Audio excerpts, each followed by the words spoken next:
Salut les petits loulous. Aujourd'hui bienvenue dans le monde cruel et impitoyable de la finance. Je vais vous parler du métier d'analyste financier. Bon, ok, en ce moment la finance a plutôt mauvaise presse, mais au-delà de la partie spéculative et de ce qu'on peut en penser, la finance au sens large a des beaux jours devant elle et donc des métiers d'avenir, raison suffisante pour vous en parler aujourd'hui.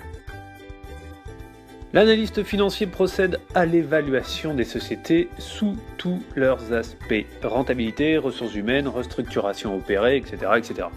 Il rencontre régulièrement les responsables de la communication financière, les directeurs financiers, les directeurs généraux des sociétés du secteur qu'il étudie, évidemment. Quand il intervient sur les marchés, il peut conseiller les vendeurs de la salle des marchés qui répercutent ses conseils à leurs clients afin de mieux orienter leurs ordres d'achat ou de vente. S'il travaille dans une banque, il peut exercer un rôle de conseil aux gestionnaires de portefeuille sur l'opportunité d'effectuer tel ou tel placement. Dans les deux cas, il suit de très près les salles des marchés. Quand il travaille dans le cadre de rachat d'entreprise ou de conseil aux dirigeants en place, il effectue des études beaucoup plus approfondies. Les analystes financiers se partagent entre des analystes purs, environ 40%, et des gestionnaires de portefeuille.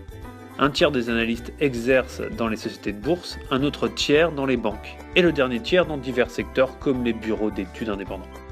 La quasi-totalité des analystes exercent en région parisienne au sein d'un siège social. Le métier est aujourd'hui très féminisé. Et ouais les petits loups.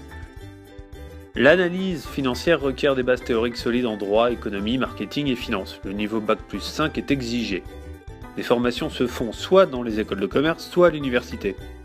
Diplôme d'école de commerce et de gestion, spécialité finance, diplôme d'ingénieur complété par une spécialisation finance, diplôme d'IEP, spécialité économie finance, master professionnel, genre finance d'entreprise et des marchés, finance d'entreprise, banque et finances européennes, macroéconomie monétaire, bon bref j'en passe et des meilleurs.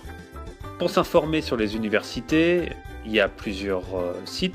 Je vous en donne un par exemple, qui est www.enseignementsup-recherche.gouv.fr, ça sera de toute façon dans la description, ne vous inquiétez pas. Et puis il y a aussi des masters spécialisés après Bac+5 en banque et ingénierie financière, analyse financière internationale, technique financière. Bref, on peut en parler pendant des heures. L'éventail des salaires est très étendu, de 2 500 € pour les débutants à 10 000 € bruts par mois pour les managers les plus expérimentés. Évidemment, ce sont des moyennes, il y a plus bas et il y a plus haut.